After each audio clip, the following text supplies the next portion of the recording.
Imagine this. This is part of the vision. A democracy where people, and not corporations, speech and not money, decide the outcomes of our elections, the policies that we are going to pursue, and the future that we are going to build together. Imagine our elected leaders are our elected public servants.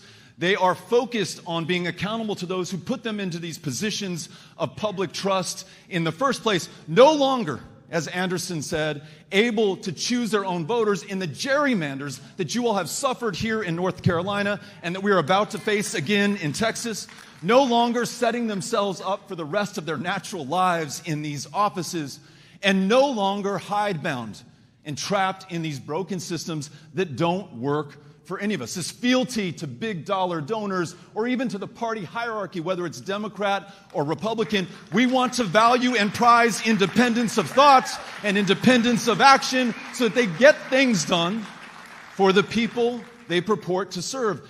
And look, when they're running for election, what if, imagine this, it's no longer these canned, awful 30-second digital ads that are stamped out in some political factory in D.C. or somewhere else, but they're run on the ground and not on our screens, in person, just as we're talking here today. People talking to people, people listening to people, people working their differences out together so that ultimately they can work together to make this country better. That's the democracy that I'm talking about. So it's got to be people with people, not PACs against PACs.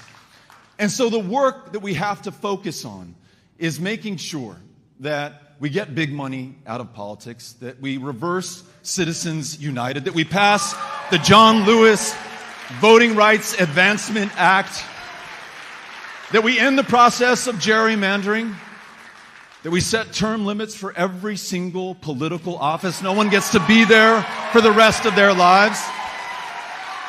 And we get politicians out of the business of redistricting and return that and all of the power back to the people. That's a democracy, am I right?